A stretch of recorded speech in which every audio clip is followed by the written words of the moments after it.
Is that Tim Allen Jr.? Yeah. I often start meetings that way. Well, I'd like to welcome you all to tonight's big swearing in. I'm really excited for many reasons. One is the quality of the individuals we are promoting tonight. And I see a couple old timers sitting in the back. They wouldn't be here if it wasn't about quality. So thank you for showing up. So we will, Thursday, May 19th, 2022 at 7:10. Apologize for the lateness. We'll call the meeting to order. Madam Clerk, call the roll, please. Trustee Kemper? Here. Trustee Bancole? Here. Trustee Prigge? Here. Trustee Gusani? Here. Trustee Gutierrez? Here. Trustee Porter? Here. We have a quorum. Thank you. Please join me in the Pledge of Allegiance.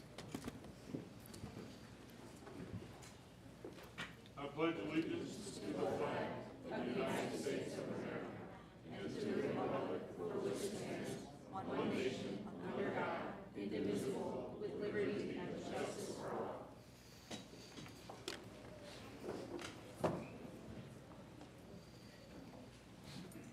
We have a motion to accept the agenda. So moved. Second. We have a motion and a second. Any changes to the agenda? Hearing none? Yes. Yes. Apologize. I'm bringing it up right now. You're what? So yes, changes to the agenda.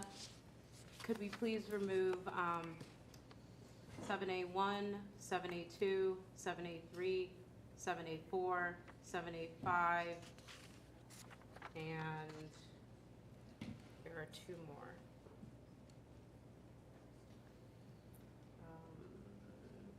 7A8, I believe. And I apologize, there's one more. Oh, I think that's the last one. Would you repeat those, please? Yes. So it's the first five, so 7A1, 7A2, 7A3, 7A4, 7A5. And then, I apologize, it's the one in which it's related to IT. 7, 8. Is that 7A? It's the one on Fortinet. Which one? The one on Fortinet? Which one is that one? Not on consent?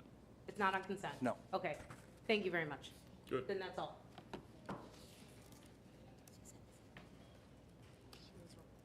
Anyone else?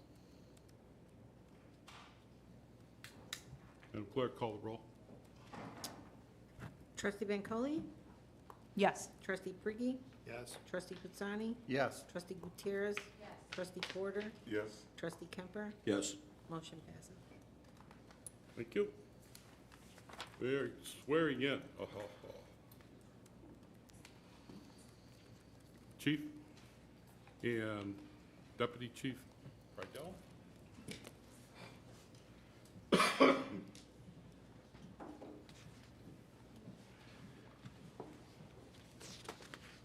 All right, good evening, everyone. Tonight is a historic night for the police department, as we have 6 of our finest officers moving into new supervisory positions. And what a great turnout, and thank you so much for coming. I'm very excited to see you all. Tonight we'll be promoting 2 new deputy chiefs, 2 new lieutenants, and 2 new sergeants. And although each of them are new in these elevated positions, they're definitely not new to the department, as they have built exemplary service records up to the village, as you'll hear within their bios. Each of these supervisors has established themselves as high performers and demonstrated the leadership qualities that will be required of them in their new roles. I have the utmost confidence in each of them, and I'm thrilled to have the privilege of swearing them in tonight alongside Mayor Craig. So first, we have Deputy Chief Matt Rydell. Very good. Tonight we'll be promoting Matt Rydell to the rank of Police Deputy Chief. Matt is joined tonight by his wife, Jennifer, and his children, Olivia and Cole. First, I'd like to talk a little bit about his career. Matt has been with the department almost 17 years. He was hired on July 7, 2005. He spent time in the Operations Division as a police officer, Special Operations Group Officer, Assistant Team Leader, Patrol Sergeant, and Special Operations Group Sergeant. He most recently served as the Investigation Lieutenant. During his career, Matt has worked in a variety of important roles. Matt served as a member of the recruitment team and as a field training officer. Matt also served as the supervisor of the department's recruitment team, Honor Guard, and Bike Patrol. He is a recipient of the Cook County Award of Merit, numerous letters of recognition. Matt has a bachelor's degree in law enforcement and justice administration from Western Illinois University and is a graduate of the Northwestern Center for Public Safety School of Police Staff and Command. Pretty well qualified, wouldn't you say?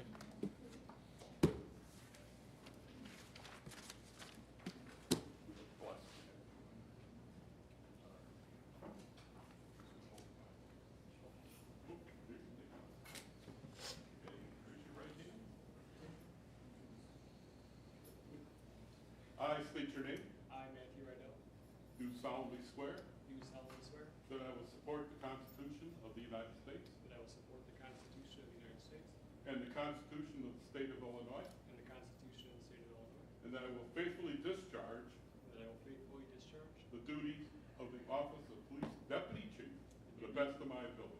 the duties of the office of Police Deputy Chief to the best of my ability. Congratulations.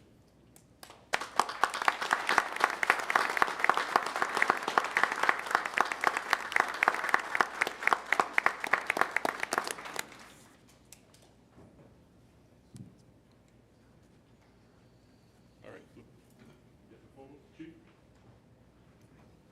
It's your family, okay. Just move the microphone.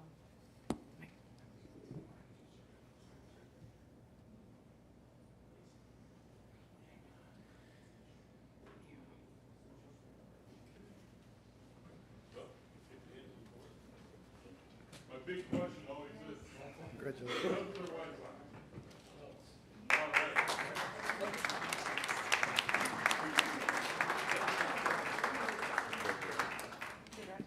The mayor's a tough guy.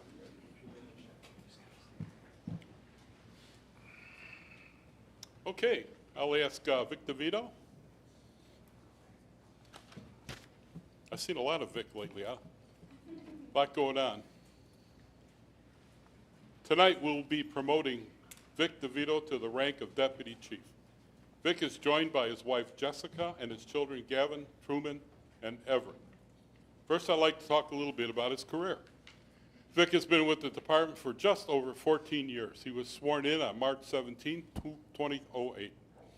He spent time in the Operations Division as a police officer, Special Operations Group Officer, Detective Patrol Sergeant, and Investigations Sergeant. He most recently served as the Day Shift Patrol Lieutenant. During his career, Vic has worked in a variety of important roles. Vic served as the supervisor of the department recruit team. Vic was also the field training coordinator for 5 years. During that time, he made several improvements to the program, including the addition of a 2-week administrative training period. Vic also served as a field training officer while he was a patrol officer. He is the recipient of 2 life-saving awards, including the rescue of a missing Alzheimer patient and a save using Narcan spray on an individual who was suffering from an overdose. 2015 All-Strand Award for Police Officer of the Year and numerous letters of recognition. Vic has a bachelor's degree in criminal justice administration and is currently working towards a master's of public administration through Northern Illinois University. We are blessed to have Vic with us.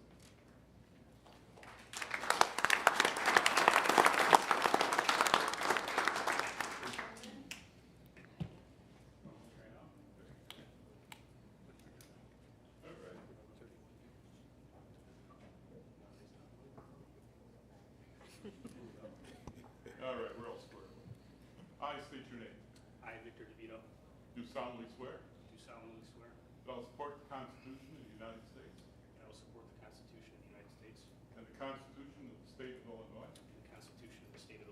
and I will faithfully discharge and I will faithfully discharge the duties of the office of Police Deputy Chief to the best of my ability. the duties of the office of Police Deputy Chief to the best of my ability. Congratulations.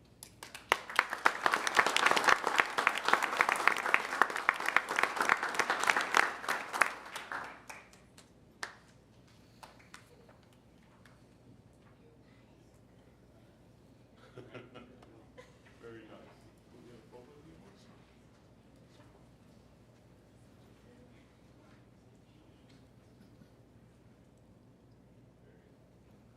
All right. Meet the board.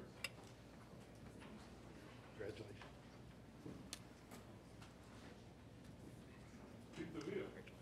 Cubs or Sox? Cubs, Mayor.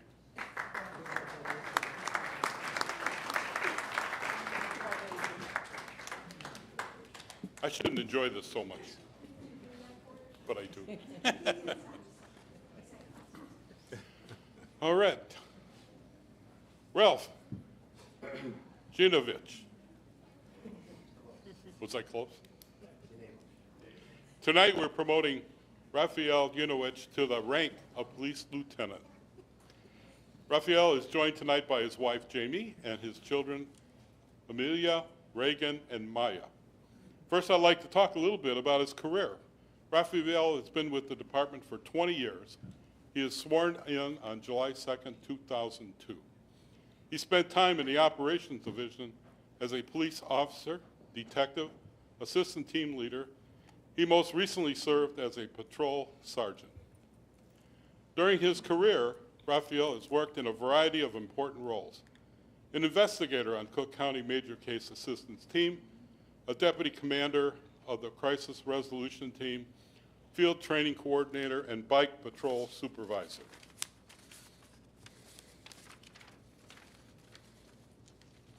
He is a recipient of a life-saving award for using Narcan spray on an individual who's suffering from an overdose. 2015 Village Supervisor of the Year, the Cook County Award of Merit, and numerous letters of recognition. Rafael has his bachelor's degree in law enforcement and justice administration from Western Illinois University and his master's degree in executive management and business leadership from Walden University. He also graduated from Northwestern University Police Staff and Command in May of 2021. Rafael, congratulations. Here we go. Like, good. Make sure your daddy lives there. There you go. Raise your right hand. I state your name. I, Rafael, Do solemnly swear do solemnly swear I will support the Constitution of the United States I will support the Constitution of the United States and the Constitution of the State of Illinois, and the Constitution of the State of Illinois, and I will faithfully discharge and I will faithfully discharge the office of Police Lieutenant to the best of my ability. the office of Police Lieutenant to the best of my ability. Congratulations.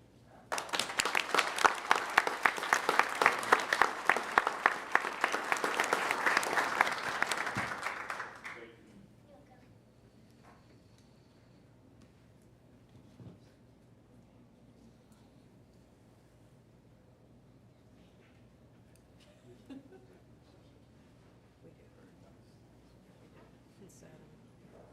Whole lot of hugging going on here.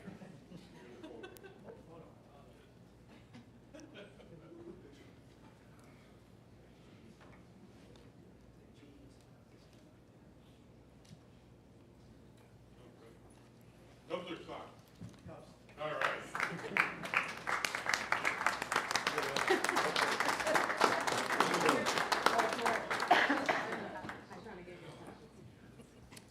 I know, we're getting shut out here. I know. Don't you love it? Congratulations. Oh,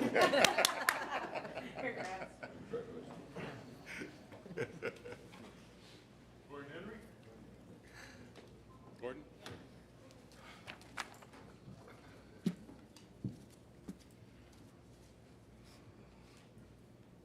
Boy, we have large families.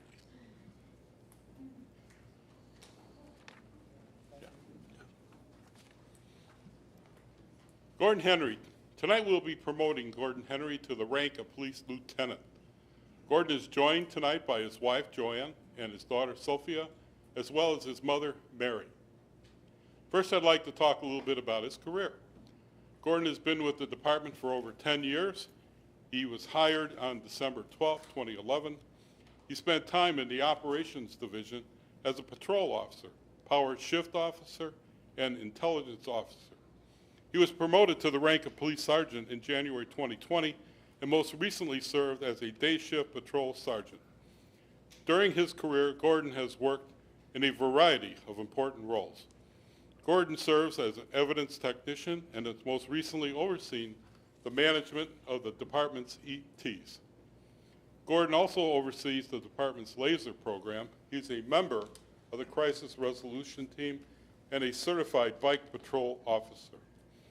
Gordon plays a large role in training the department's personnel, as he is a certified laser taser instructor, PPCT instructor, and a level 1 Gracie survival tactics instructor. He's a recipient of numerous letters of recognition and letters of appreciation from both the public and other area agencies. Gordon has a bachelor's degree in criminal justice and a recent graduate of Northwestern University School of Police, Staff, and Command. Well done. Okay. That's all good. I state your name. I, Gordon Henry, Do solemnly swear do solemnly swear that I will support the Constitution of the United States I will support the Constitution of the United States and the Constitution of the State of Illinois, and the Constitution of the State of Illinois, and I will faithfully discharge and I will faithfully discharge the duties of the office of police lieutenant the duties of the office of police lieutenant to the best of my ability. to the best of my ability. I know you will. Thank you.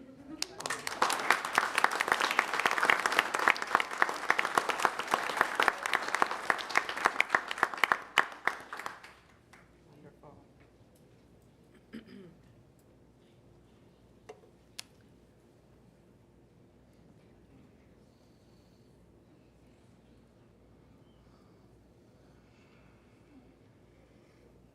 Totally glad.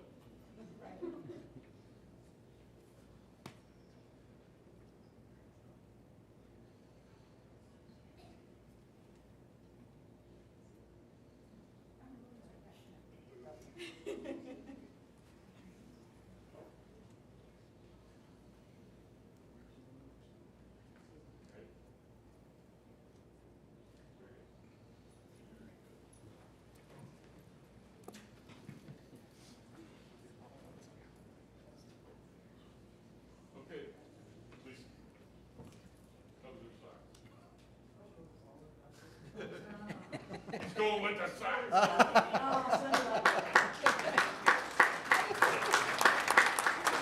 Clapping for that.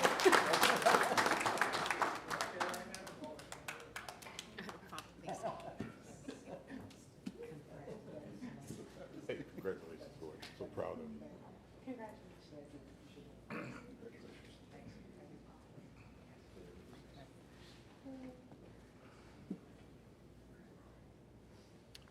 Very good. Tim Allen.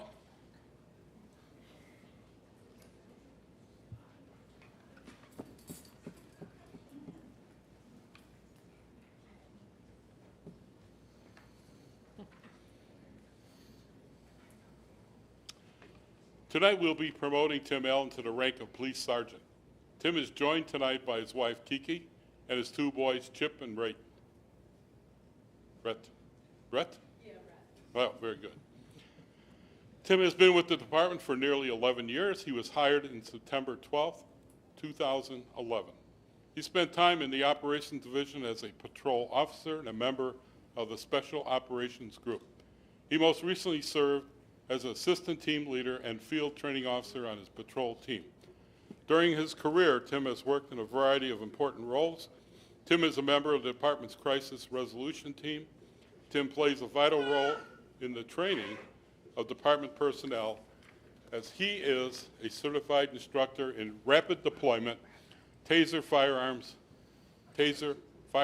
and field sobriety testing. He's a recipient of the department's Life Saving Award in 2014 after utilizing Narcan to assist in the recovery of an opioid overdose. 2014 All-Stand Award for Sworn Officer of the Year, numerous letters of recognition for various drug and weapons offenses. Tim has a bachelor's degree in criminal justice from Olivet Nazarene University.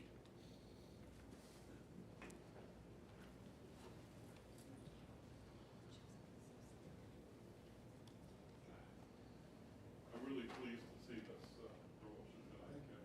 You've given much for our community.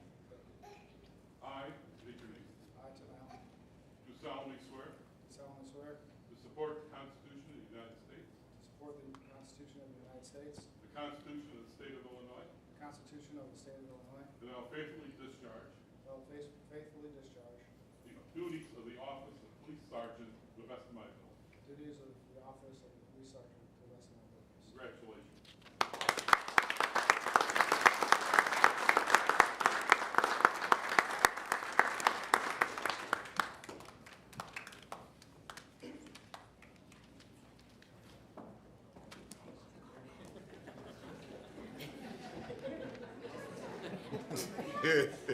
We were missing one.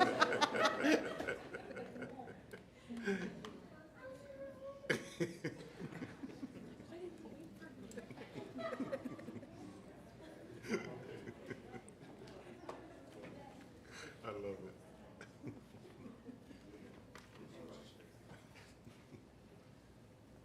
Good?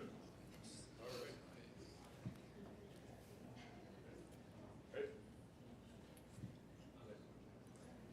All right. How good start? All right. Congratulations, Sergeant.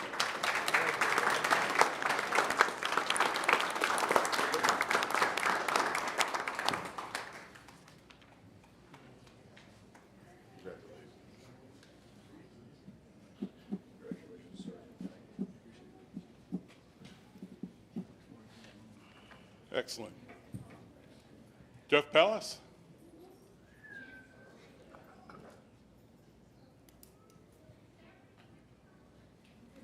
Tonight we'll be promoting Jeff Pallas to the rank of Police Sergeant. Jeff is joined tonight by his wife, Melissa.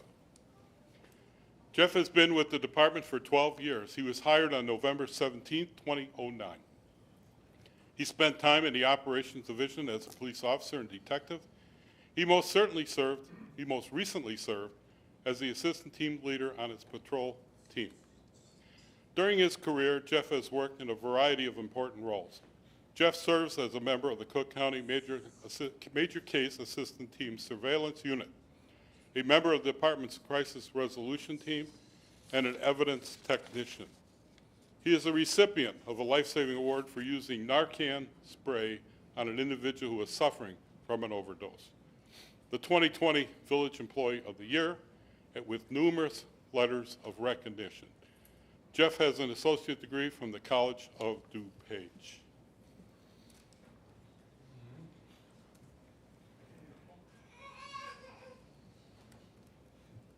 I state your name. I, Jeffrey Pallas, Do solemnly swear do solemnly swear I'll support the Constitution of the United States that I will support the Constitution of the United States and the Constitution of the State of and Illinois. the Constitution of the State of Illinois. I'll faithfully discharge I will faithfully discharge the duties of the office of Police Sergeant the duties of the office of police sergeant to the best of my to ability. the best of my ability. Congratulations.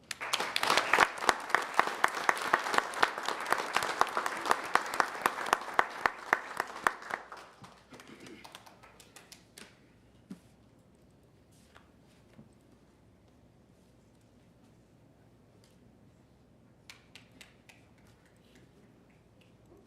Beautiful.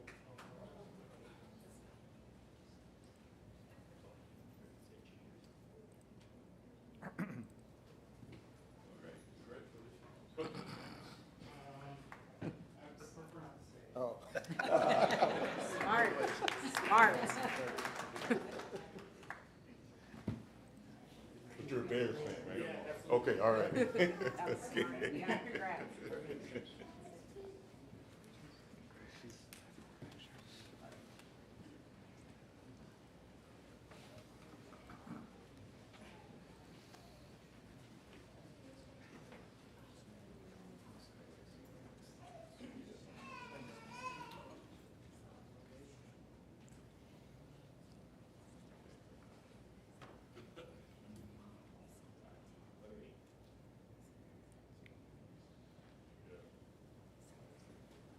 Thank you all. Thank you all very much.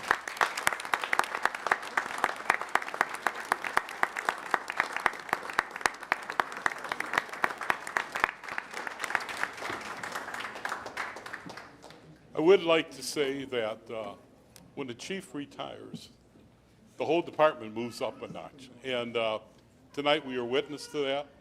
We have an exceptional department.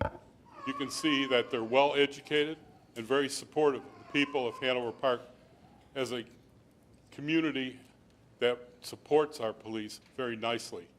And this board definitely invest in CALEA, where they get exceptional training in all aspects of community policing type work. We're in the schools and we're in the community and we're doing an exceptional job. Our goal is to assure with the training, the equipment, and the skills that our officers go home to their families at night. And that is our goal. Well done to all of you on your promotions. I look forward to long careers from each of you. Thank you very much.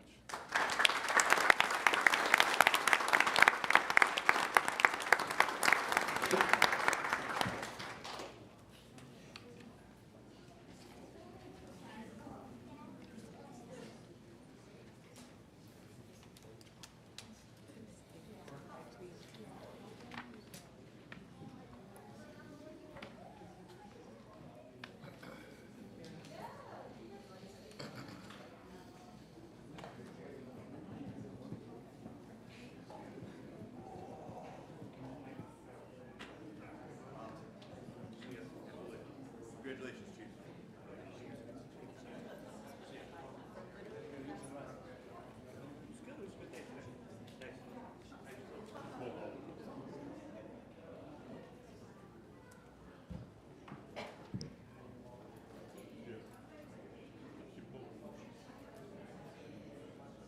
Yeah, the beginning.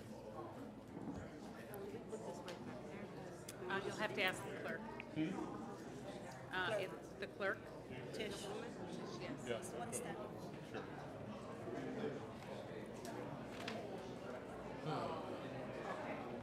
Pardon me? No. 71 through 75.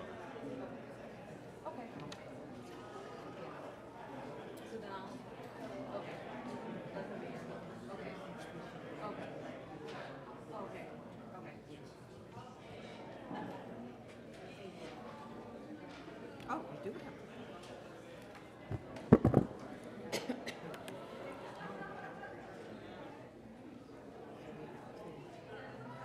Victoria and Grace? Okay. All right.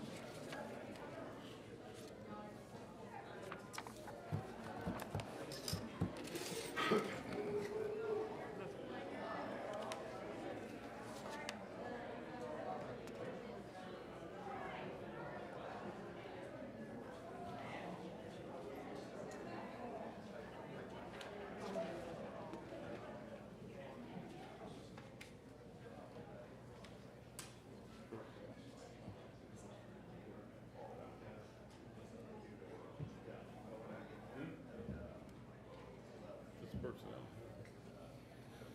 Okay, we have for town hall session 2 individuals signed in. Yes, we have Victoria, and I hope I'm pronouncing this correctly, Akinde. And we also have Grace Khan. So Victoria, if you'd like to come up first. Oh, you're Oh, together? you're coming Okay. together? Okay. You're both welcome to come up together.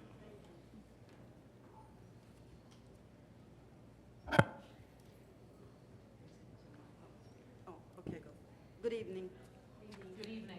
We were fortunate enough to be here to listen to the very passionate debate about the work of the DEI, EDI, whichever version of it you want to call it, committee and the work they did. We, Grace and I happen to have worked on the introduction of that ordinance along with other members of the... Can you get closer to the mic? Thank you. Grace and I had the opportunity to work on that proposal along with other members of the committee. And we feel it's important that we share our, Is the mic on? I don't know, Okay. how would we know? Okay. Yes. Okay. Thank you. That we share our experience about the work that we did and why we feel it's important that it be an ordinance.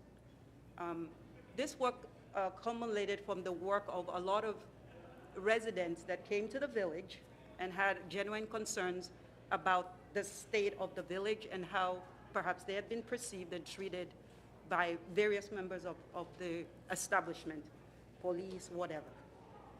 And the mayor, in response to that, was generous enough to task our group with coming up with a way to address these issues.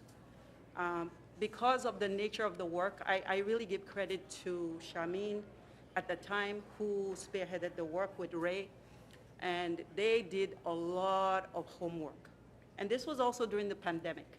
So it was contacting folks, having meetings, coming here at night, coming here on our lunch hours, coming here in the middle of the day, rushing from my job, rushing here to have meetings, rushing back. And it took a good chunk of our lives, I gotta say. And it's so very disappointing to see the outcome of what is happening today. I am, no, I am so frustrated by what I see as a maneuver to change something that the village and the residents had requested. If all was well, there would have never been a need for anything. There would have never been a request. The folks would not have come here to protest. None of that would have happened. People ask for change when something is wrong and when something needs to be done. And so to marginalize the work that was done, to trivialize it, to reduce it to a resolution is beyond frustrating. I have respect for every single one on this panel, so please don't take anything I say out of context. But the work that was done was to ensure that the people of Hanover Park would feel respected, would feel seen, would feel treated as equal as any member of this community. And I struggle with the fact that we have made a decision to override the will of the people. We came up with a strategy at the last minute to switch out an ordinance with a resolution. We have challenged all of you to uphold what we have requested. We, the people, are requesting this of you. But what we are getting is a sidestep.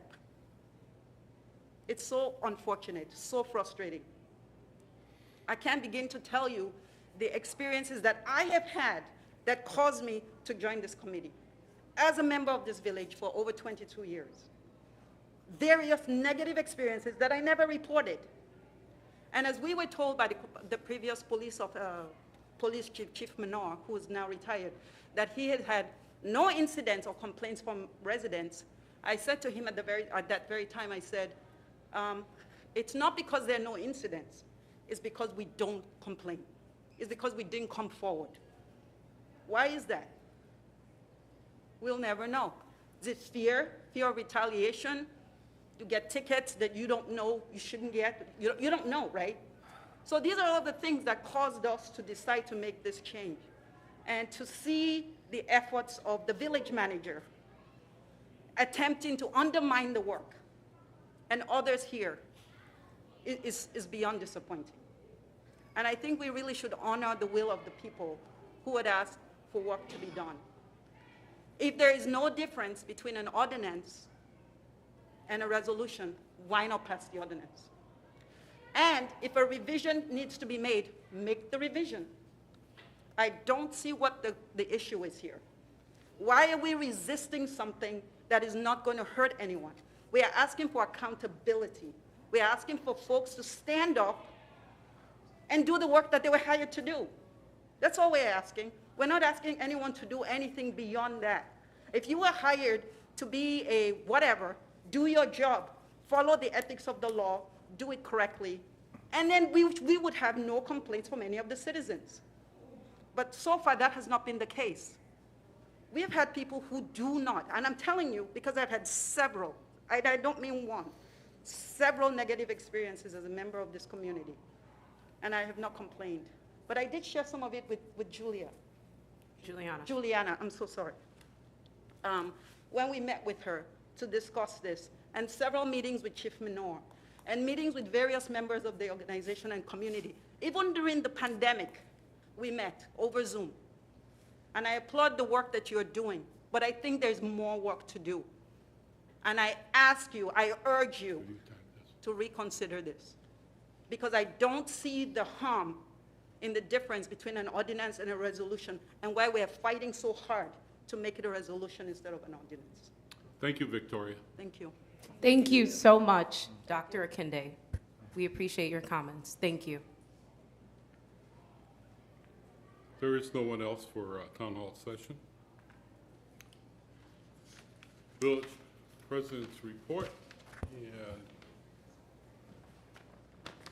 I'd like to share that last night I was brought into the secretarial position at the Northwest Municipal Conference. It was a wonderful conference. I had an opportunity to meet with many other departments, and including the Commonwealth Edison and their new CEO. So a lot of work need to be done there. With that, I move by unanimous vote items on the consent agenda. Trustee. Second. For the record, Trustee. So the items on the Bancole, consent agenda are 7A6 through 7A10. Correct. Trustee Bancole stepped away at 7:46. 7A1, move to approve the minutes of the regular, oh, we need a vote. So you're going to vote on the consent agenda. Yes. Trustee Bancole is recognized at 7:47. Call the roll, please. Trustee Priggy? Yes. Trustee Husani? Yes. Trustee Gutierrez? Yes. Trustee Porter? Yes. Trustee Kemper? Yes. And Trustee Bancole? Yes. Motion passes. Thank you. 7A1, move to approve the minutes. Pardon me? Mayor, Tish was saying, because Christy isn't here, that she can't address the ones that I pulled off. So I don't know how that changes the agenda. Just take them off. Okay, so you had questions for the clerk? Corrections? Yeah, and corrections, but she said she can't, because Chrissy's not here, she can't. So do you put them back on, or how does that work? You can remove them. Or You just- could or remove them amend and them. we could bring them back up on the Just next meeting. take them off the agenda? Okay. Are there specific amendments? Pardon me? Are Yeah. there specific amendments that can be made? Yeah, She hasn't there's, had there's, that mis- discussion there's with the clerk mistakes, there's portions of my trustee report that are not in there. But because Chrissy's not here, she can't address it.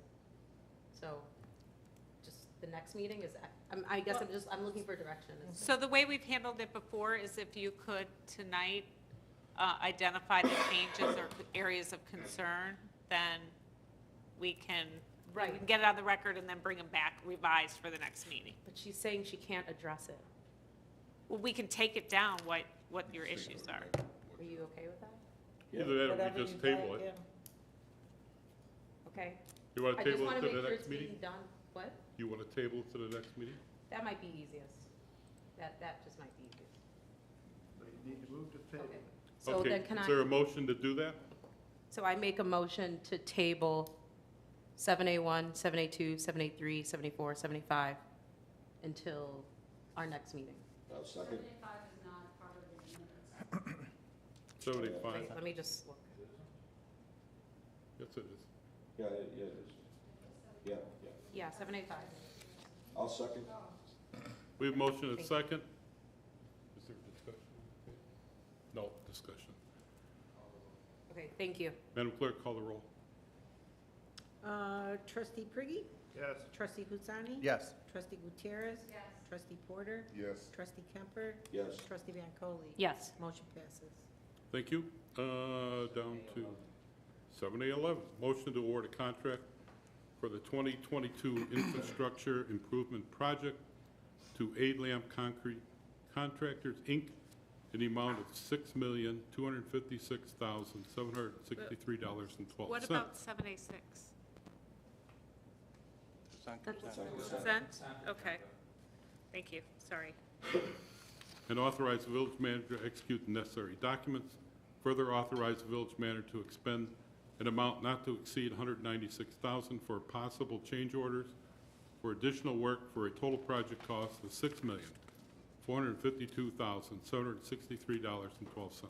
So moved. Second. We have motion to second. Discussion. Hearing none. Madam Clerk, call the roll. Trustee Husani? Yes. Trustee Gutierrez? Yes. Trustee Porter? Yes. Trustee Kemper? Yes. Trustee Bancole? Yes. Trustee Priggy? Yes. Motion passes. Thank you. 7A12, move to waive competitive bidding and approve the purchase of software from Endpoint Security Services from the Center for Internet Security for the amount of $20,400 and authorize the village manager to execute the necessary documents. A 2/3 vote by the corporate authority is required. So moved. Second. We have motion and a second. Discussion. Hearing none. Madam Clerk, call the roll. No, sorry, I do have a couple questions. Apologies. So, I understand that we're moving from Fortinet to the Center for Internet Security. So, how much on an annual basis, because it says we're trying to renew an annual term. So how much on an annual basis did we pay for Fortinet? It's right about, I don't know off the top of my head the exact amount, but it's right in range. This is within budget for the spend on the cybersecurity. So like when you say range, do you mean like give or take 5,000 from this $20,000 figure, or? No, it's less than that. It's pretty close. So we are currently paying less for Fortinet? A little bit less. A little bit less, okay. And we are waiving competitive bidding for this. Correct. Okay. Could you expound on that? Yeah, so the Center for Internet Security is a nonprofit organization that is largely funded by the Department of Homeland Security. So this type of service that they offer only to state, local, tribal, and territorial governments, there's no competitor out there to bid it, to send it to bid. So if we went through a bid process, we would only get one response here. Oh, okay. And then what are the advantages of going to CIS versus what we currently have? So there's a couple of advantages. The first one is they have a 24-hour-a-day security operations center that's receiving intelligence from all of the participating organizations with them, and they're able to notify us directly if they see any malicious activity going on at any time during the day. And then the second is, from an intelligence perspective, they receive intelligence directly from the FBI, Department of Homeland Security, and the Cybersecurity and Infrastructure Agency. Okay. And so we CISA. Oh, Yeah. thank you. So we currently don't have 24-hour surveillance? It's I mean, just so during the products are working 24 hours a day, but we don't have somebody awake at 3 in the morning that's looking at Right. alerts. Oh, okay. So now we there would will be. outsource that? Correct. Okay, okay. Okay, thank you. You're welcome. Anyone else? Madam Clerk, call the roll. Trustee Porter?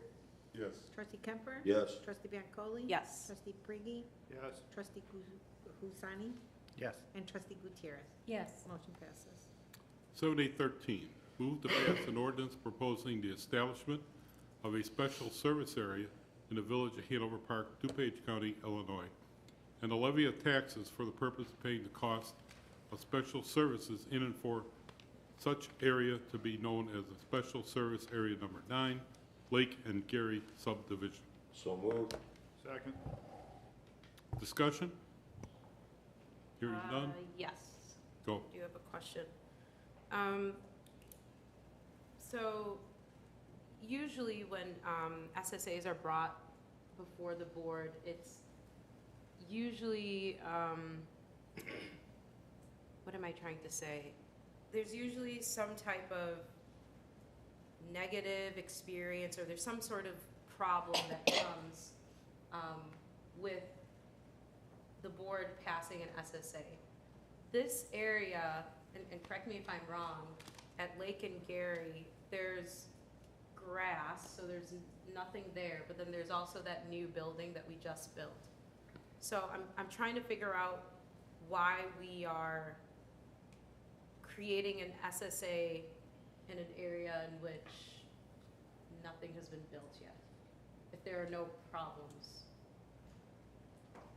I hope that makes sense. Yeah. So Lake and Gary is a development. Lake and Gary had a plat of subdivision that came before the village board and had a request for a number of development approvals. Among the items there that were included within the improvements was some drainage items, Okay. so keep that in mind. But also, there were some other issues involving mostly private improvements that they put in and who would maintain them. And so they did create a system for a owners association and lot owners to maintain a lot of the common type areas that were private, including the detention, perhaps walkways, pathways, and other improvements there. The village has a couple of issues that they were concerned about. Among them, a requirement that's found in our stormwater ordinance, which is basically an adoption of the DuPage County Stormwater Ordinance. But it requires that there be some device that will assure the municipality that the drainage facilities will be maintained and that there be some method that the developer has somehow provided a mechanism for the local government to obtain extra funds from that development if the homeowners association, not homeowners, the owners association doesn't take care of it. And that stormwater ordinance specifically mentions that special service areas is one of the ways of accomplishing that. So that was one thing. The other thing was the village was concerned about the maintenance, repair, et cetera, of other common elements in there. And so there were covenants that were created in support of the subdivision. These are private covenants that the developer prepares, the village reviews. Among the provisions that were included in the covenants was that the village had the right to have a special service area for that property, and it included the amount of tax rate that the village would be allowed not to exceed. All of those provisions that are in those private covenants have been incorporated into this special service area ordinance. So if you read the parts of the ordinance that says if the owners association fails to do the following things, those are all things that are listed in the covenants for the owners association or the lot owners to do. So it's what we call a dormant special service area. we create it, the village, if we create it. And by the way, this ordinance is only proposing it. About 60 days from now, you'll see in the ordinance, it says that there'll be a public hearing. And at that public hearing, the property owners or people that pay all the taxes, the real estate taxes, will be noticed about the public hearing. They'll be able to come here and see all of you again, as they did when they had their development approved. And at that time, you'll have another ordinance in front of you, which will be an ordinance to actually establish it. The SSA. Yeah, the actual establishment of it. And then at the close of the public hearing, there may be objections, there may not be objections, and you'll either consider that ordinance then, or you may consider it at a later date. Also, once you pass the ordinance, there is a 60-day sort of protest period where there's a mechanism in the law that if they all were going to really be upset about it, then they could do something about it. I think that because they've already agreed to it, it's unlikely that they would object to it. So that's basically the idea of this one. They're not all the same, but I think there's a couple more that you're going to see. One is Lake and Bartels. That will be coming to you this summer. Which will be a dormant. Same thing, the Okay. dormant one, same Okay. idea, the same process.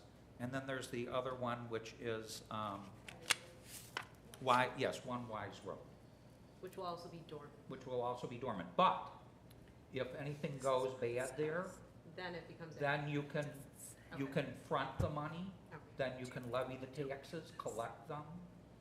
Yeah, Okay. that's what it's about. Thank you for that You're welcome. thorough explanation. I appreciate it. I like an SSA because it keeps the burden on that area and not on the entire town taxpayer-wise. Makes sense. Thank you. Thanks. Thank you, Bernie. That was good explanation. Was that 7A13? Any other comments, questions? So is there Oh, is a that was motion 12? to, is there a motion to pass it in a second? We had a motion and a Okay. second. We've had discussion. Madam Clerk, call the roll on 7A12. Oh, is this 7A13? 13, 7A13, okay. sorry. Okay, trustee Kemper, Yes. trustee Bancole, Yes. trustee Priggy, Yes. trustee Husani, Yes. trustee Gutierrez. Yes. And trustee Porter. Yes. Motion passes. 7A14, move to approve warrant 519, 2022, in the amount of $4,662,317.40. So moved. Second. We have a motion and a second. Discussion? Hearing none. Madam Clerk, call the roll. Trustee Porter, Yes. trustee Kemper, Yes. trustee Bancole, Yes. trustee Priggy, Yes. trustee Husani, Yes. trustee Gutierrez. Yes. Motion passes. Thank you. 7A15, move to approve warrant paid in advance 3/31/2022 through 5/12/2022 in the amount of $457,534.35. So moved. Second. We have a motion and a second. Discussion? Hearing none. Madam Clerk, call the roll. Trustee Kemper, Yes. trustee Bancole, Yes. trustee Priggy, Yes. trustee Husani, Yes. trustee Gutierrez. Trustee Porter. Yes. Motion passes. 7A16, thank you. Move to approve March 2022 P cards in the amount of $27,654.93. So moved. Second. We have a motion and a second. Questions on the P cards? Hearing none. Madam Clerk, call the roll. Trustee Gutierrez. Yes. Trustee Porter, Yes. trustee Kemper, Yes. trustee Bancole, Yes. trustee Priggy, Yes. and trustee Husani. Yes. Motion passes. Thank you. Village Manager's report? So the first item, if we can go back to 7A11, it was not on the consent agenda. The item before you is to be funded in the budget by $4 million, partially by a $4 million grant from DCEO. It was mentioned in the memo, but I want to make sure everybody understands that We have not received the grant agreement yet. We have not received the funding. It is a reimbursable grant, so we have to spend the money and get reimbursed from the grant proceeds for the project. In order to start and have a road program this year, we had to approve it tonight. If we did not approve it and waited until the grant agreement was in place, then we would not have a road program this year. But if for some reason the DCEO grant does not come through, and we called again this afternoon, and they're saying they're still working on it, but if it doesn't come through, the money we front through the budget, which we had planned, if it doesn't come through, that money will be spent from the fund balance of the village's budget, and we will have to use the $4 million next year for the road program. So just so you know timing, you may see later in the year, if we do not get that grant funding, that we'll have a budget amendment to cover the cost of this road program. I have spoken with Senator. And that was in the memo, but I just wanted to make sure everybody saw that and understood and had a chance to read that. So I've spoken with Christina Castro, our state senator, and I've spoken with the grant manager, and we are in line. There's about a 6-month time frame for DCEO to go through the whole process. We're well into that. We're on board. We've not had any negativity along the way. There was one question on a BMP or something. We resolved that.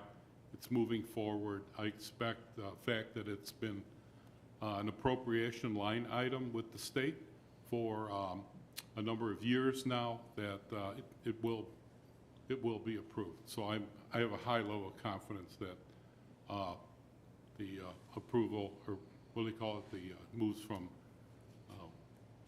one side to the other side. And so when that happens, then it is reimbursable, so we're going to spend the money out of fund balance regardless.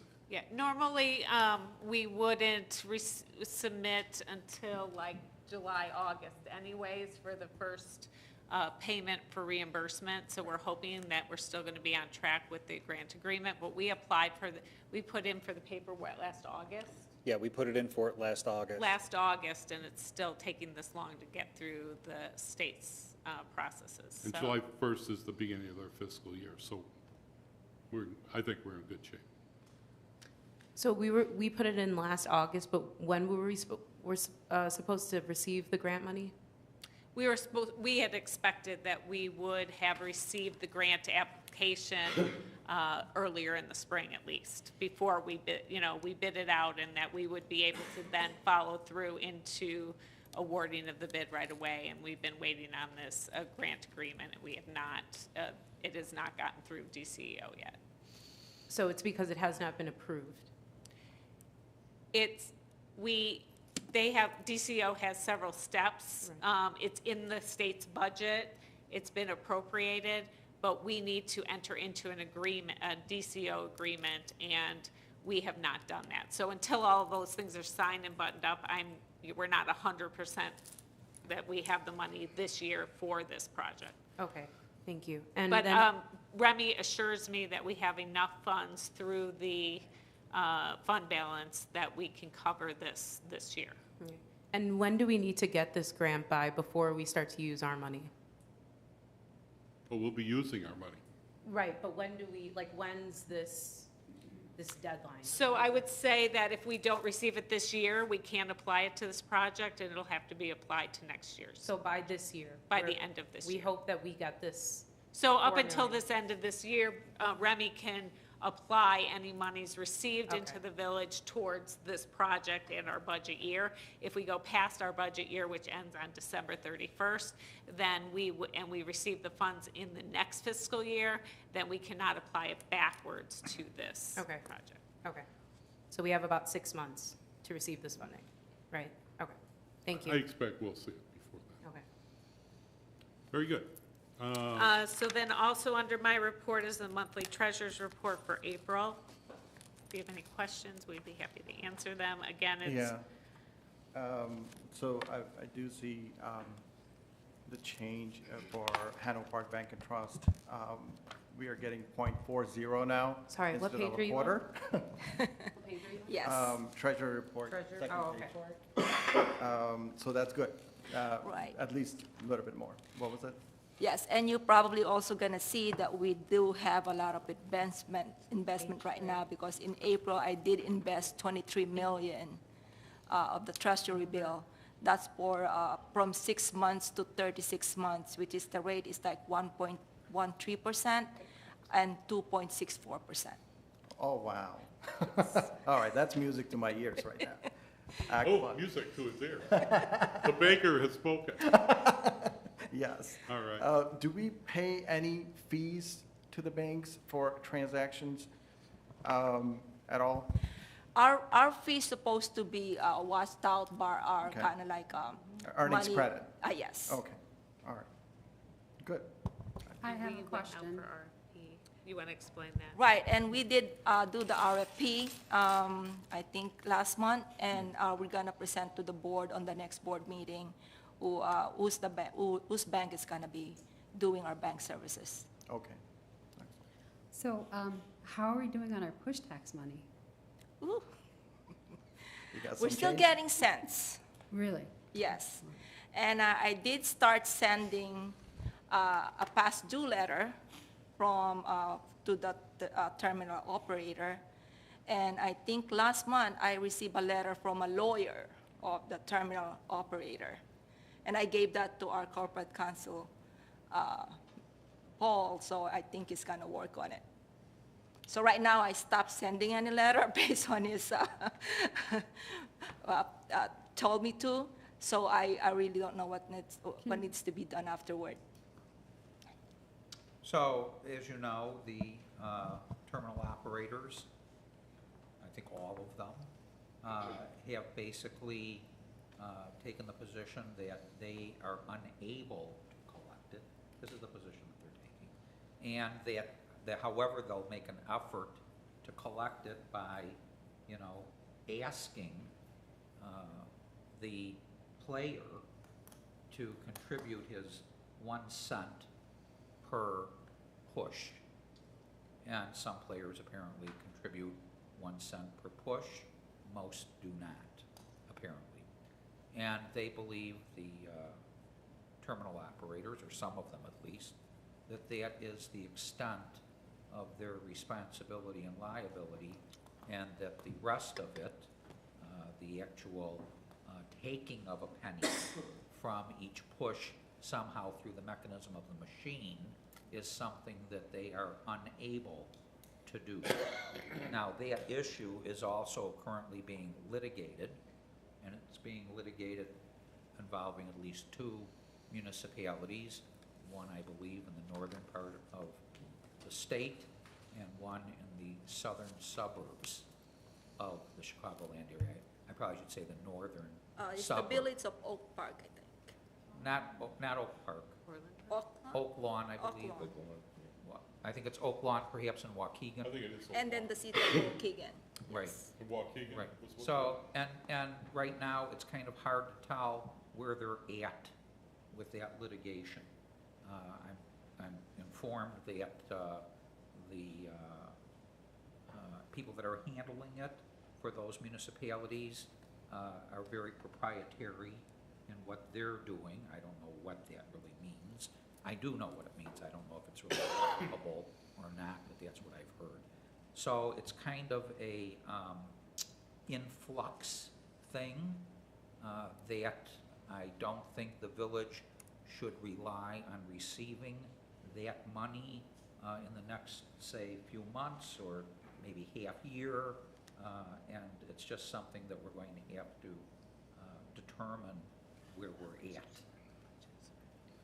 But I'm also informed that I was told that there's about 40 Illinois municipalities that passed this similar type tax. I believe that many of them have a future effective date, And so perhaps they're not in it yet, and are waiting to see also what's going to happen. So that's all I can really say, because that's pretty much what I know. Okay. Did that answer your question? Okay, very good. All right. Village Clerk's report, anything to report? No report, Mayor. Thank you. Corporation Council report? No report, Trustee? other than what I've already said tonight. Other than what you already said. Okay, Trustee Kemper? Real quick, so the market at the Metro was a very well attended event. The flow of people was pretty steady going through. I was there from 6:30 in the morning till 4:30 in the afternoon. I was there the whole day, and it was a great time. We have our Memorial Day event coming up. I believe that's at 10 a.m. or 10 a.m. on Memorial Day in front of Village Hall at the Veterans Memorial. And that is all I have. Thank you. Thank you. Trustee Benko? Thank you.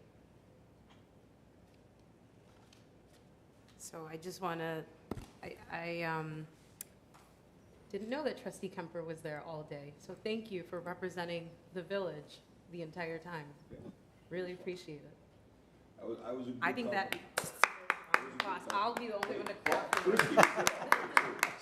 Yeah, I mean, wow, that's like 8+ hours, truly, thank you. Thank you.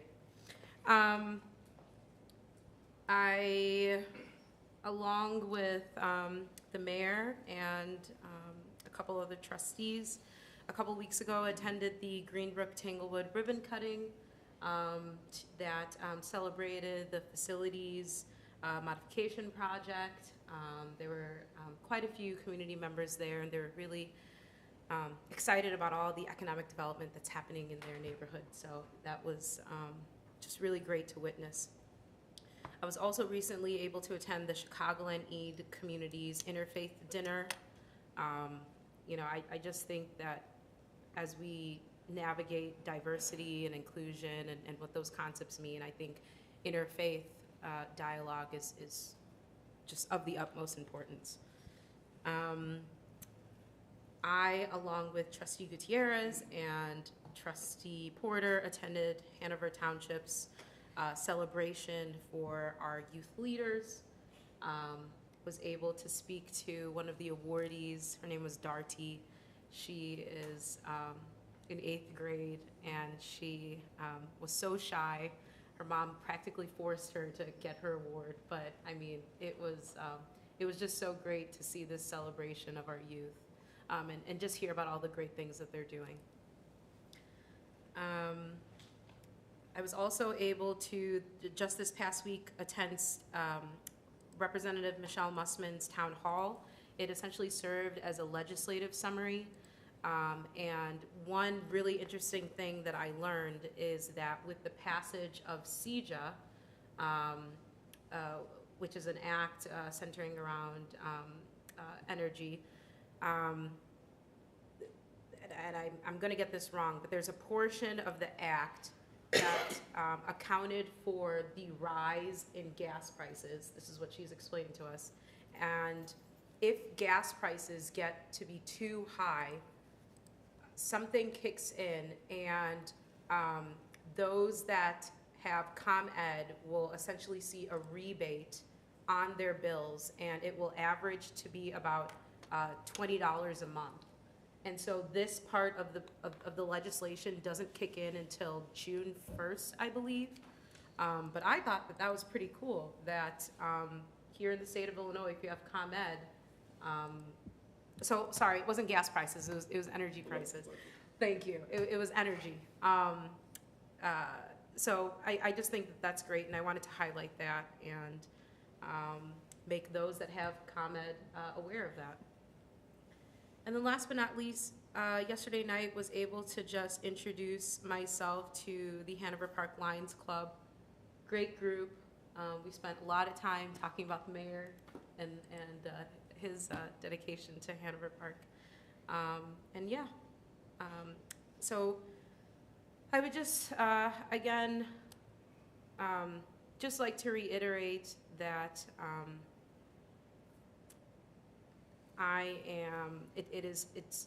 it's an honor to be on this board, and it's an honor to serve as a trustee. And I would just hope that, you know, when we revisit the DEI ordinance, I would just hope that we take some of the comments that we heard today about rising to the challenge, about accurately and effectively addressing the concerns of our community in a meaningful way. I would just hope that we remember some of the comments that were made tonight and move forward in a way that not only that doesn't only benefit some of our residents, but serves as a benefit to all of our residents. Thank you. Thank you. Well stated.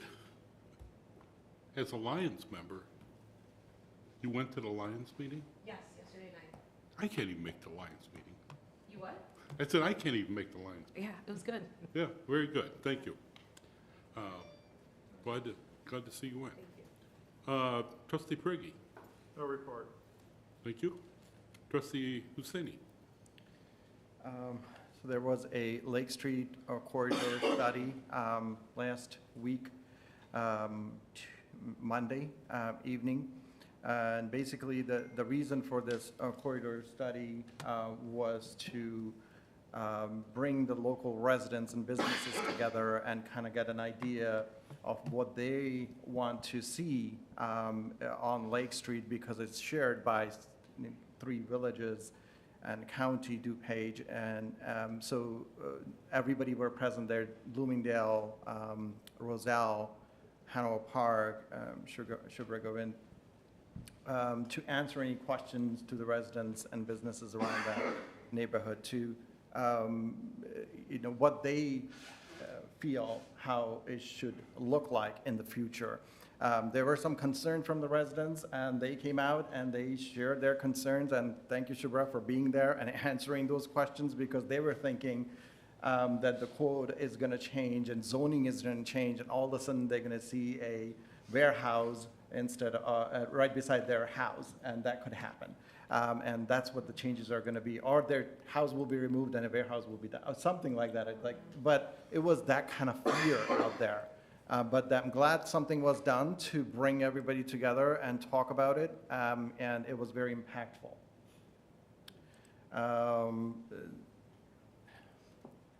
I think we talked about it enough here, but we keep going back to Bernie for help.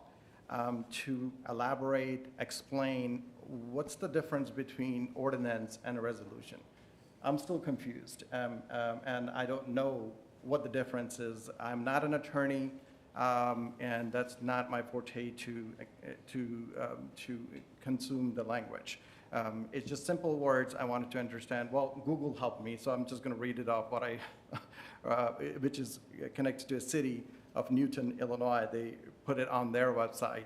The difference between the two are that an ordinance is a law made by the municipality, and a resolution is passed to provide written document of a municipality's opinion, will, or intent, and it's often limited in duration. So it could be multiple meanings to it.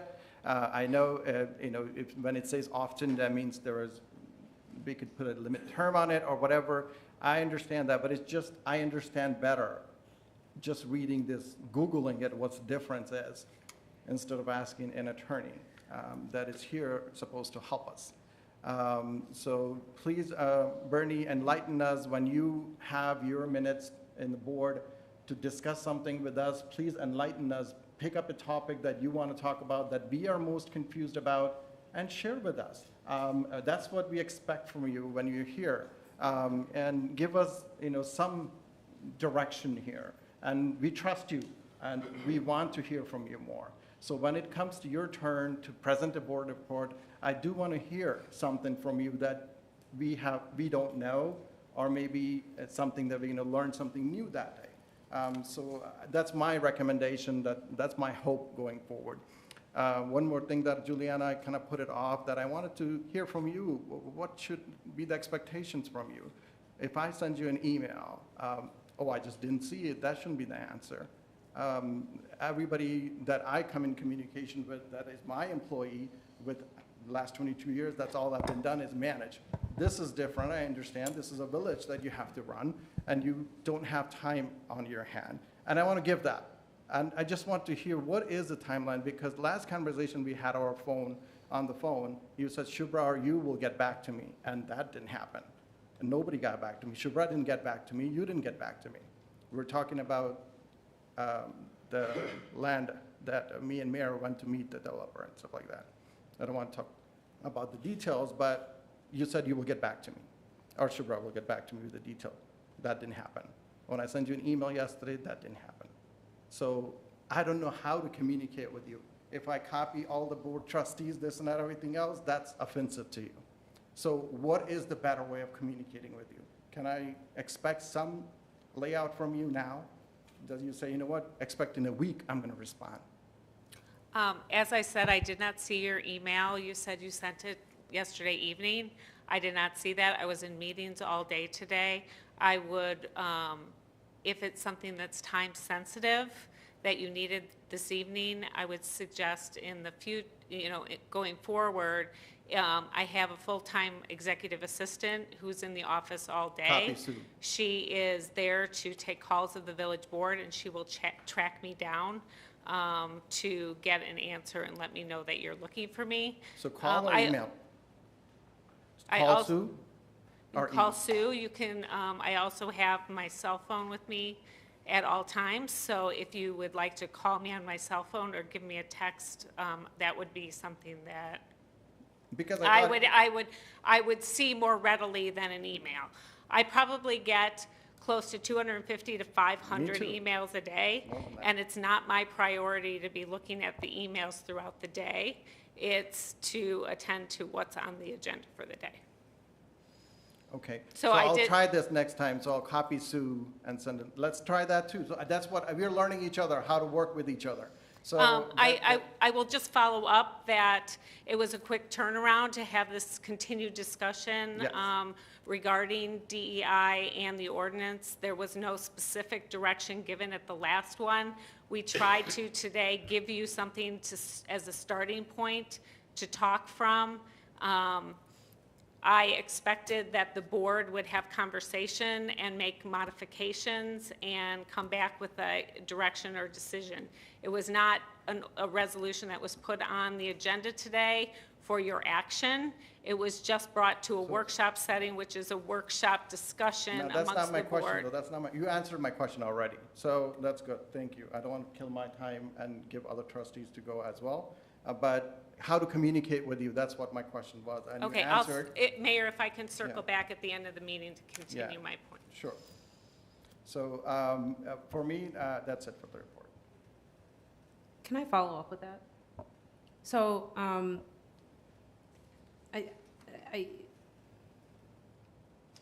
there have been times, and Juliana, I understand that you get many emails and that, there's a lot of.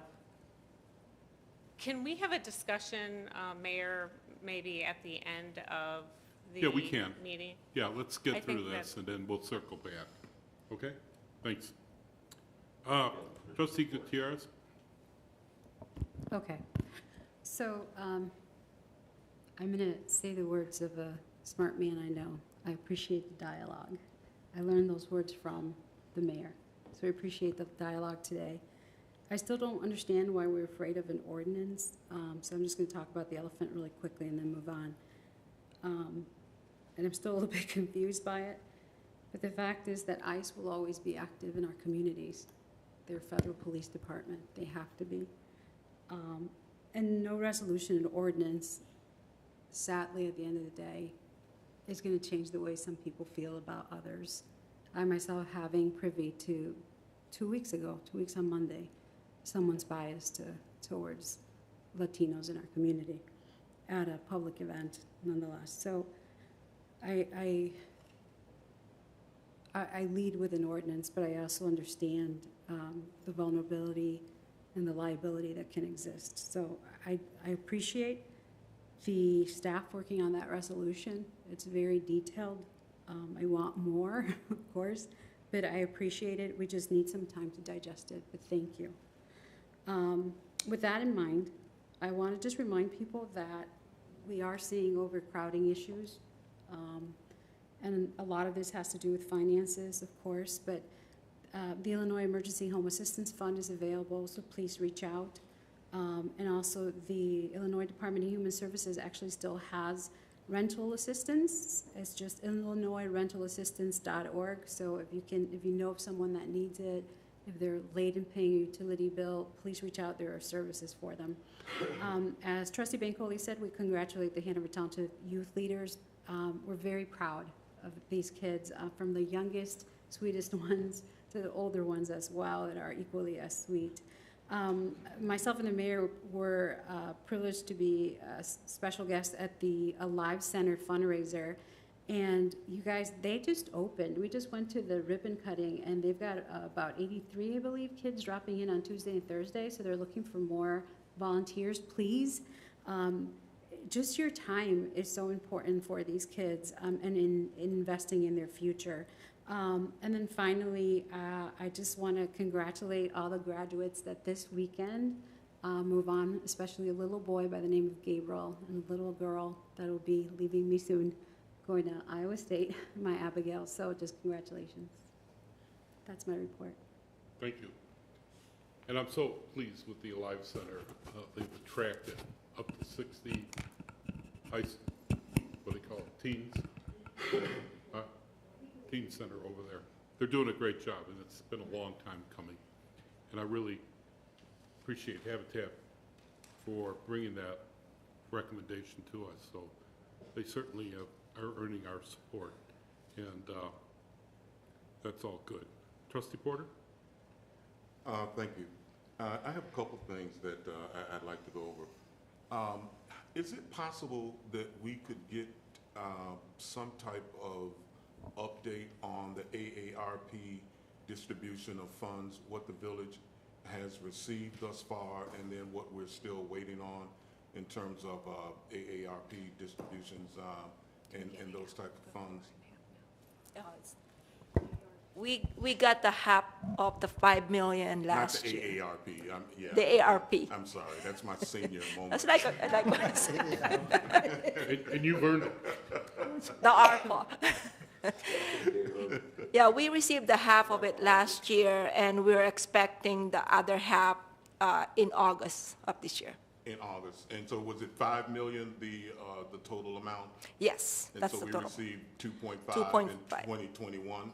Correct. And then we're expecting the remainder in August?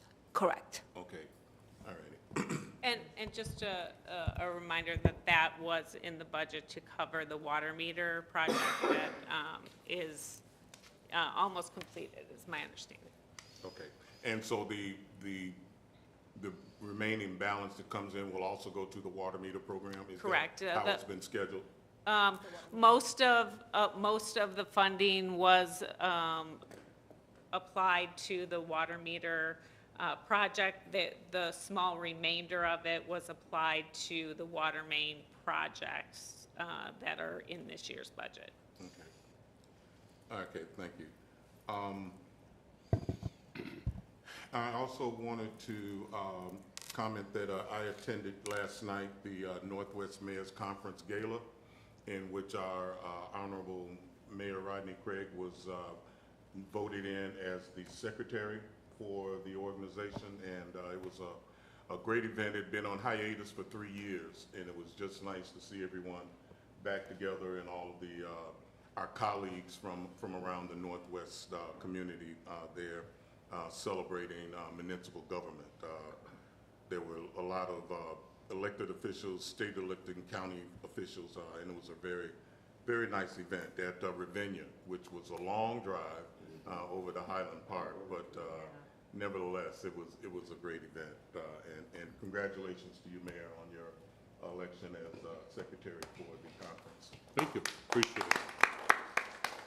it. That's quite an honor, and I did have an opportunity to speak with the state treasurer, and I jokingly told him he was sitting on $5, and I never submitted for it because it was not worth the staff time to do that work. And he said, "Oh no, you got to have that money," So he initiated that whole process for me. And then the gentleman that's running it out of his office called me this morning. He said, "The village has some thousands of dollars that's sitting there also. Would you like that? Would you like that list?" And I said, "Well, absolutely." And I forwarded that to Remy this morning, and so Remy. We'll work on it tomorrow. How much? We're gonna work on it tomorrow. That's $4 grand, so I need to work Yeah, on that. yeah, so that's, I'm always asking for my 2 cents, so Still owe me 50 cents. I got you 4,000 something. And so, thank you. Thank you, sir.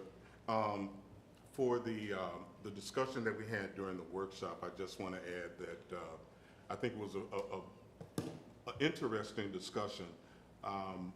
I would like to, as we move forward, and I know the reason why it was rushed and put on this agenda because of the absence of key individuals and players over the next few board meetings. But I would like to include in any future discussions on that, particularly when it involves an ordinance, Attorney Paul, when you enact an ordinance, typically there are penalties, consequences, fines, and those type of things that accompany an ordinance. And my question is that true in all cases with an ordinance? Are there penalties, consequences, fines, repercussions for violation of the ordinance? Because as I look at it, as we do this, and if we were to set up an ordinance, then what hasn't been discussed and what we haven't covered is, and this was my concern from the very beginning, enforcement of the ordinance. How do we enforce it? Are we going to begin fining individuals, which may even include administration officials for noncompliance and penalties and those consequences? And so when I say that I'm not opposed to an ordinance, but I have reservations because I don't think that it is taken into account all of the repercussions of an ordinance. And if we do that, I think it has to be seriously considered because it has consequences. The ordinance does have consequences, and how are we going to enforce it? How are we going to do that? And I don't expect that answer from you tonight, sir, but I do want to put that on your table so that you can have a chance to kind of look at that, and at our next gathering, maybe if you could elaborate on that for me, I would certainly appreciate it. Okay. Thank you. And finally, I just want to make a comment on the horrific mass shooting that occurred in Buffalo, New York, where an individual went into a supermarket that was patronized by African Americans and took the lives of 10 citizens in that. And here's my concern. This individual legally purchased the weapons that he bought, even though he had been recommended for mental observation, had gone through some of those protocols, and was still allowed to keep his weapons, was still allowed to purchase even future weapons.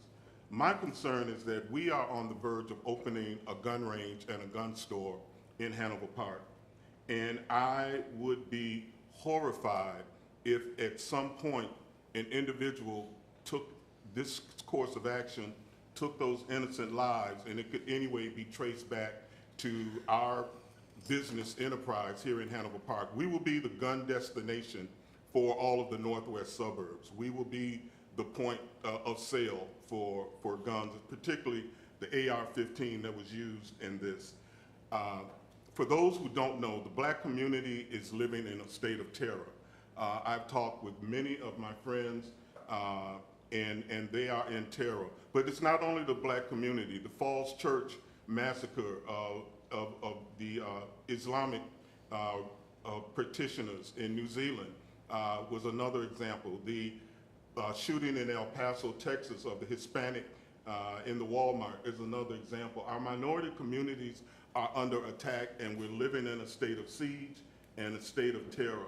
And I personally am just very, very horrified that we will in some intangible way, but in some way be a part of the distribution of these weapons that will be sold, and that there exists the possibility that someone could come to Hanover Park, purchase an AR-15, drive 200 miles up to Wisconsin, and then enact an act of terror using a weapon that they bought here in our town, and that would be our legacy.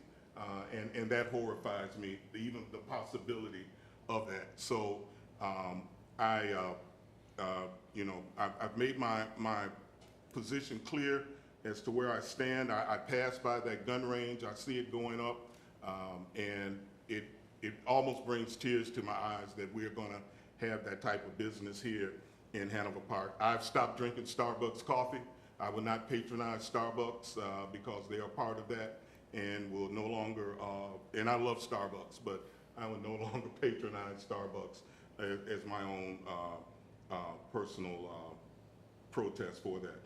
As Trustee Bancoli and I said, we both have our hills to die on, and I certainly support you on yours, and I have this as mine. So I am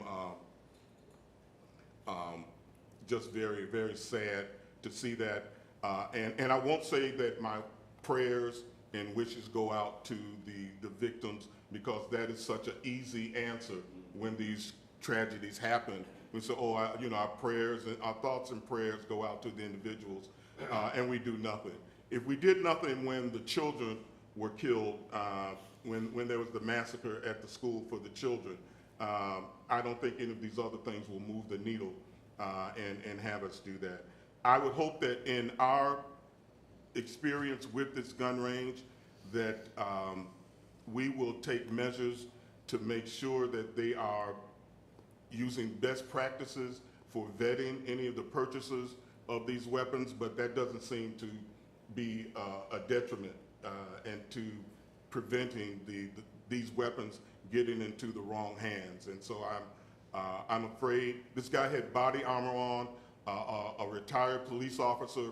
They often say the only threat against, the only thing that would stop a bad guy with the gun is a good guy with the gun. Well, we had a good guy with the gun who responded, and this guy had body armor on, and he hit him point blank 2 times and didn't stop him at all because this criminal was wearing body armor.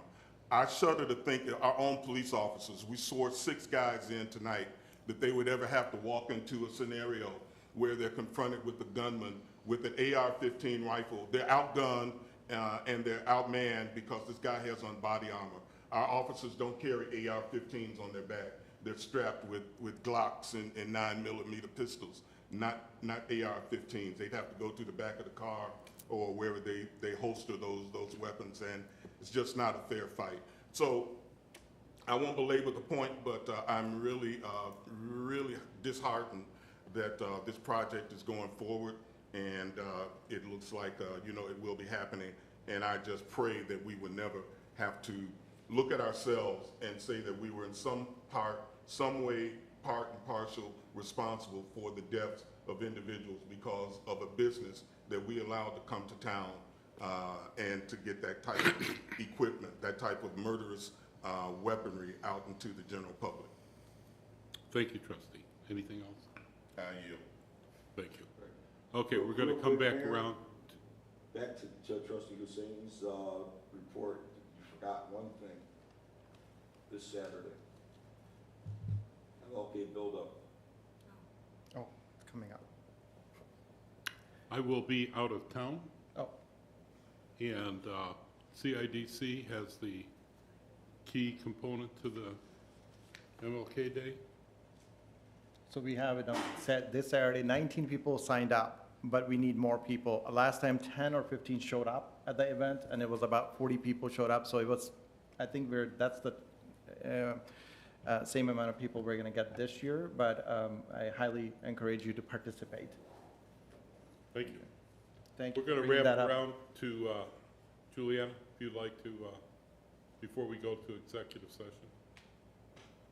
I don't have anything You're else okay? to say. All right. Motion to go to executive session for section 2C1 personnel? Mayor? Yes. Yeah, so you said that after the trustee reports, I would be able to finish.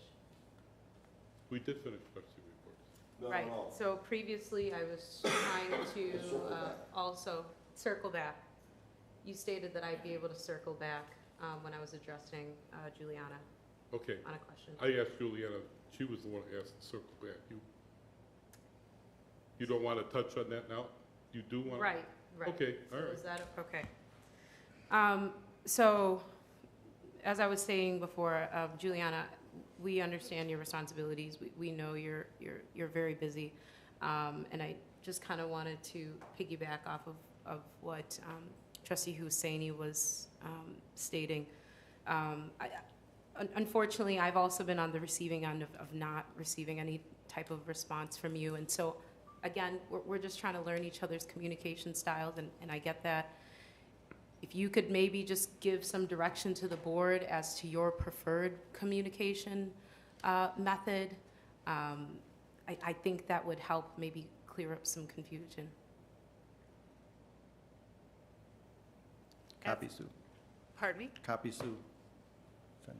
No, Well- so her preferred method, because she said, you know, there's texting, there's calling, there's email. She also said she doesn't check her emails in the day, and so we might be sending something that's, you know, it's going to be talked about in the workshop, and we might not get a response back. So what is, right, so what is your preferred method of communication so that we can ensure that we get some type of response back when we have questions for you?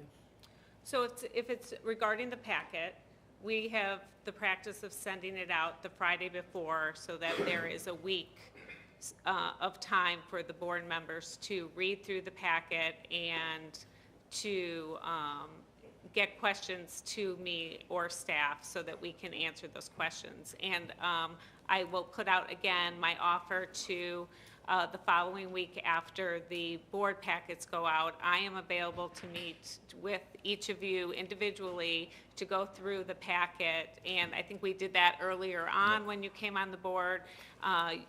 You felt comfortable enough to not do that on a regular basis going forward, but I am available to do that and walk through and get the answers if I don't have them for the board packet. If it's a question that comes up the day before a board meeting or the day of a board meeting, please do not, I cannot guarantee that I will see an email from you. So if you send an email, can you send me a text or a phone call that says, I sent you an email, I'm looking for additional information, it's time sensitive for this evening, and I will either have the staff ready to provide that information at the meeting, or we will try to get it to you ahead of time. So to clarify, but- if we send an email, just text you, also call you, so Right. it looks So like I have maybe. again, I have my cell phone with me. You all have my phone number. Sue is there during regular business hours. She is available to, a lot of the staff use her as well to, if they have something time sensitive and they need to get a hold of me. So I'm not trying to, ignore you or not get you the information that you're needing. There is a lot going on, especially on a board meeting day in the offices. It's nonstop revolving door, and so I don't want to miss what you need, but that's why we try to send it out the Friday before so that you have a week to review it and to come up with your questions and your needed information. So that makes sense. Thank you for the clarification. So just want to make sure, it's sounding like your preferred mode of communication is texting and calling, just based off of the response that you just provided us. Sure, yes. Okay, thank you very much. And can I just say that I appreciate how busy you guys are in trying to do that.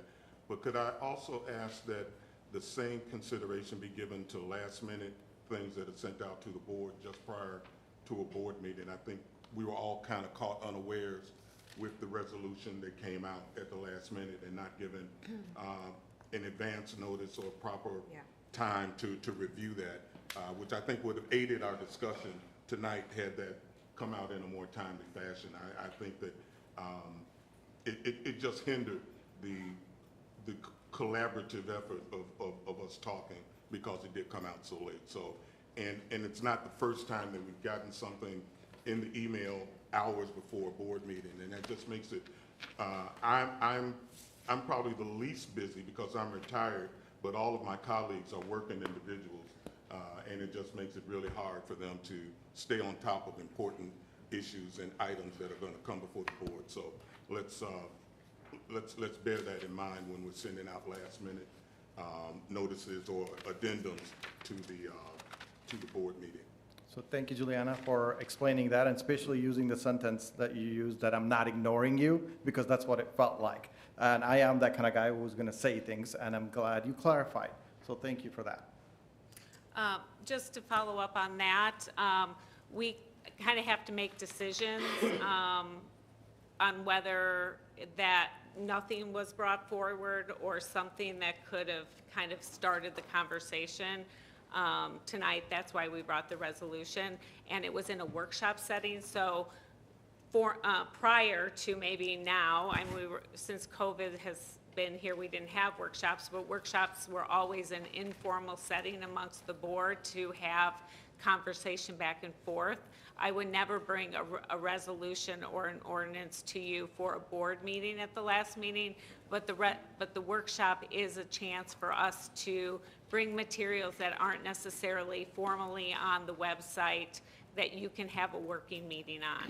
So I really would ask that the board be flexible to allow us to bring information that may come up later or closer to the meeting or even the day of the meeting.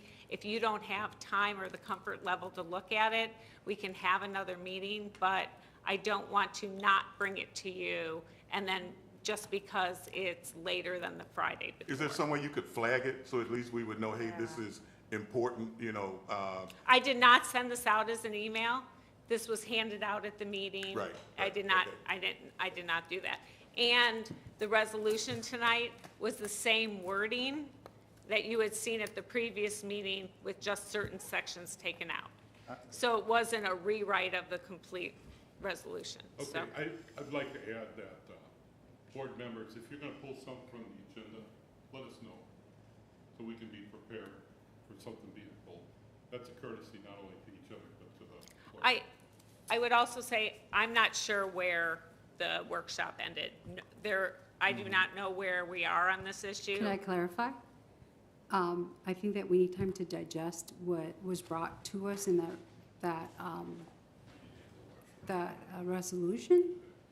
And then we also want to look at what the Human Resources Department is doing as far as DEI. Is that, we said that we'd like to see what kind of training they're getting already?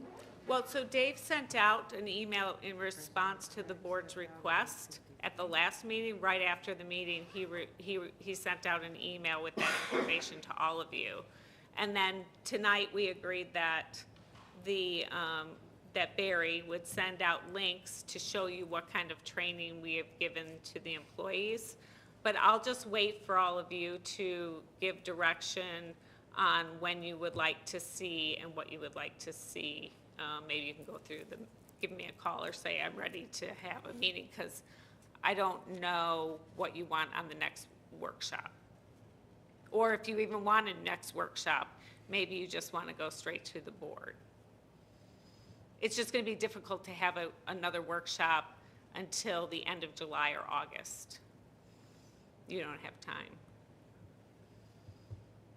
So can we just have meetings with you, maybe clean it up, look through all the things we don't agree with, and then bring it back? And Sure. You can filter it back to me, and I can try to put together a document that incorporates your comments, and we can try to schedule another workshop or either before another meeting. It's just that the mayor and different people are out for, and we've had meetings that have been canceled. Right. I'm not saying, and, you know, feel free to chime in. I'm not saying, I don't think we need another workshop. I think we just need to go through it, like Trustee Porter was saying, line by line, figure out what we want, and then the next time it's brought before all of us, I guess we would vote on it, right? You bet. Sorry, So I I- step out. So I guess the onus would be on us. You're looking for direction from us, so the onus would be on us. So that's been made clear. I just don't have direction from the workshop on where this is at. Right, that's been made clear as well. Work in progress. So for closed session, Mayor, we don't have the personnel item. We do have the workers' The other item. comp. So Claim. if I understood it correctly before, so you're going to have an executive session under section 2C11, litigation when an action is pending, and 2C12, discussions of claims with respect to an intergovernmental risk management association or self-insured pool of which the village is a member. Okay, And we will do that in 212. okay. So you need a motion. Do we have a motion? So moved. Second. And we have a second. Roll call. Madam Clerk, call the roll. Trustee Bancole? Yes. Trustee Priggy? Trustee Busani? Yes. Trustee Gutierrez? Trustee Porter? Yes. Trustee Kemper? Yes. Motion passes. Thank you. May I have a voice vote? Motion to adjourn. So moved. All in favor? Aye. Thank you. Are we returning? We will not be returning. The time is now 8:57.